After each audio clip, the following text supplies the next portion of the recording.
আমরা আরেকটা উপায়ে অসম্পৃক্ততার প্রমাণ দেখব। এখানে আমরা দেখতে পাচ্ছি এখানে ইথিন আছে। ইথিন মানে এটা একটা অ্যালকিন, অ্যালকিন মানে এটা একটা অসম্পৃক্ত যৌগ। এই অসম্পৃক্ত যৌগের মধ্যে আমরা যদি পটাশিয়াম পারম্যাঙ্গানেট, তারপরে পটাশিয়াম হাইড্রোক্সাইড, পানি এবং অক্সিজেন যুক্ত করি তাহলে কি হবে? এই পটাশিয়াম পারম্যাঙ্গানেট এর যে দ্রবণটা, এই পটাশিয়াম পারম্যাঙ্গানেটের দ্রবণ হয় হলো গোলাপি বর্ণের। এই গোলাপি বর্ণের দ্রবণটা যদি ইথিনের সাথে যুক্ত করি তাহলে ইথিন যদি বিক্রিয়া করে তাহলে সেটা বর্ণহীন হয়ে যাবে, গোলাপি বর্ণ থাকবে না। তো দেখব আমরা ইথিন কিভাবে বিক্রিয়া করে। এখানে H2O এবং এখানে একটা অক্সিজেন দেখতে পাচ্ছি। তাহলে আমরা কিন্তু জানি যে OH OH এইভাবে লিখতে পারবো, কারণ দেখো এ একটা H এ একটা H, দুইটা মিলে হবে H2। এখানে একটা অক্সিজেন, এটা আরেকটা অক্সিজেন হলো এটা, তার মানে H2O এবং অক্সিজেন মিলে OH OH আমরা লিখতে পারবো। এই দুইটা হাইড্রোক্সাইডের একটা হাইড্রোক্সাইড যাবে এই কার্বনে, আরেকটা হাইড্রোক্সাইড যাবে এই কার্বনে, গেলে কেমন হবে দেখো যে CH2 এখানে একটা OH আর এখানে একটা OH যাবে।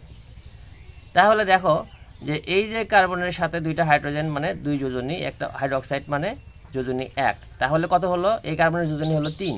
তার মানে মাঝখানে একটা সিঙ্গেল বন্ধন দিলেই কার্বনের যোজনী 4 হচ্ছে। এই কার্বনের যোজনী 4 হয়ে গেল। দেখো এখানে এই কার্বনের সাথে দুইটা হাইড্রোজেন আছে মানে যোজনী 2, এখানে একটা হাইড্রোক্সাইড মূলক আছে, তার মানে এই কার্বনের যোজনী হলো হাইড্রোক্সাইড থাকার কারণে এই কার্বনের যোজনী হলো 1, দুইটা হাইড্রোজেন থাকার কারণে 2 হলো। তাহলে এই কার্বনের যোজনী 3টা হলো, এখানে একটা হাত দিলে 4টা যোজনী পূর্ণ হলো। এটার নাম হলো ইথিলিন গ্লাইকল।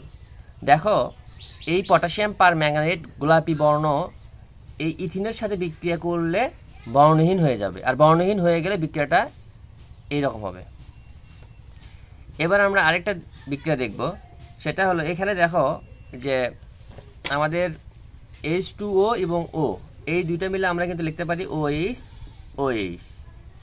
এই একটা OH এই কার্বনে যাবে, আরেকটা OH যাবে এই কার্বনে। সবসময় মাথায় রাখবা যেখানে ডাবল বন্ধন থাকবে সেখানেই এই OH গুলো যুক্ত হবে। তাহলে কেমন হবে দেখো, এখানে CH3, তারপরে এখানে CH একটা OH যুক্ত হলে হবে এরকম, আর এখানে CH2 আগে থেকেই আছে, আরেকটা OH যুক্ত হলে হবে এরকম। এবার দেখো এই কার্বনের যোজনী কত হলো? এই যে একটা হাত, এখানে একটা হাইড্রোজেন আছে 2, এখানে একটা হাইড্রোক্সাইড আছে 3, তার মানে একটা হাত দিলেই যোজনী 4 হলো। এই কার্বনের যোজনী 4 পূর্ণ হলো। দেখো যে দুইটা হাইড্রোজেন একটা হাইড্রোক্সাইড, তাহলে যোজনী 3, এখানে একটা হাত 4। সবসময় মনে রাখবা জৈব যৌগে কার্বনের যোজনী হয় 4। এটার নাম হলো প্রোপেনিল গ্লাইকল। তাহলে এই পটাশিয়াম পারম্যাঙ্গানেট এর বর্ণ ছিল কেমন? গোলাপি। এখন আমরা যখন এই যে প্রোপিনের সাথে বিক্রিয়াটা করবে তখন বর্ণ কেমন হবে? গোলাপি বর্ণ থাকবে না, কারণ গোলাপি বর্ণ কেটে গেল বলেই এই বিক্রিয়াটা উৎপন্ন হলো।